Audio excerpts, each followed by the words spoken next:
अब बात करते हैं राजधानी दिल्ली की। दिल्ली में एमसीडी चुनाव है। 250 सीट एमसीडी में आते हैं। 4 दिसंबर को मतदान होगा और तमाम सियासी दल दिल्ली एमसीडी चुनाव के लिए चुनावी प्रचार दमखम के साथ कर रहे हैं।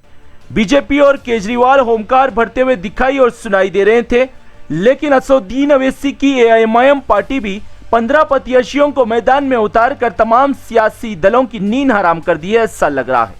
असदुद्दीन ओवैसी जैसे ही प्रत्याशियों के नाम की घोषणा की है, उसके बाद दिल्ली के सियासी गलियारों में असदुद्दीन ओवैसी की चर्चा भी जोर शोर से शुरू हो चुकी है, क्योंकि असदुद्दीन ओवैसी ही थे दिल्ली में दंगे हुए, अत्याचार हुआ, उसके खिलाफ आवाज उठाई, चाहे वो सड़क रहो या फिर सदन रहो। ओवैसी ने जामे मिलिया, सीए, एनआरसी, शाहीन बाग के मसले पर आवाज उठाई, सदन रहो या सड़क रहो। ओवैसी तबलीगी जमात पर कोविड फैलाने का आरोप लगाया गया, उस वक्त सबसे पहले नेता आवाज उठाने वाले ओवैसी थे।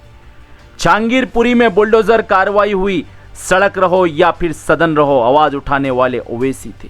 ओवैसी जहांगीरपुरी को पहुंच गए थे, रात देर गए, और मस्जिद परिसर की जो गेट को तोड़ा गया था बुलडोजर से, उसके खिलाफ भी आवाज उठाई थी ओवैसी ने। मुस्लिम युवकों को दिल्ली में पुलिस ने गिरफ्तार किया था, उसके खिलाफ आवाज उठाई थी ओवैसी ने। एआईएमआईएम के राष्ट्रीय अध्यक्ष व सांसद असदुद्दीन ओवैसी के आदेश पर एआईएमआईएम के दिल्ली प्रदेश के अध्यक्ष कलीमुल हफीज के नेतृत्व में दिल्ली एमसीडी चुनाव के एआईएमआईएम के प्रत्याशियों का चुनावी प्रचार दमखम के साथ हो रहा है। असदुद्दीन ओवैसी के आदेश पर हैदराबाद से भी एआईएमआईएम के सक्रिय कार्यकर्ता हातिम सेठ और शहबाज अहमद खान भी राजधानी दिल्ली पहुंचे हैं और प्रत्याशियों के लिए चुनावी अभियान भी चला रहे हैं और हैदराबाद मॉडल लिए जनता के बीच जाकर एआईएमआईएम के प्रत्याशियों को जिताने के लिए अपील भी कर रहे हैं। इस मौके पर दिल्ली प्रदेश के अध्यक्ष कलीमुल हफीज ने एआईएमआईएम का चुनावी कार्यालय का उद्घाटन भी किया। इस मौके पर जनता ने असदुद्दीन ओवैसी और अकबरुद्दीन ओवैसी जिंदाबाद के नारे भी लगाए। ये भी सूचना मिल रही है कि एआईएमआईएम दिल्ली एमसीडी चुनाव के लिए स्टार प्रचारक की सूची बहुत जल्द जारी करने वाली है। इस सूची में पहला नाम असदुद्दीन ओवैसी, दूसरा नाम इम्तियाज जलील, तीसरा नाम अख्तरुल ईमान, चौथा नाम वारिस पठान, पांचवा नाम शौकत अली और छठवां नाम आदिल हसन और दीगर दिग्गज नेताओं के नाम भी शामिल रहेंगे। एआईएमआईएम चुनावी प्रचार धुआंधार करने वाली है और असदुद्दीन ओवैसी की भी बहुत जल्द जनसभा दिल्ली एमसीडी चुनाव के लिए दिल्ली में होने वाली है।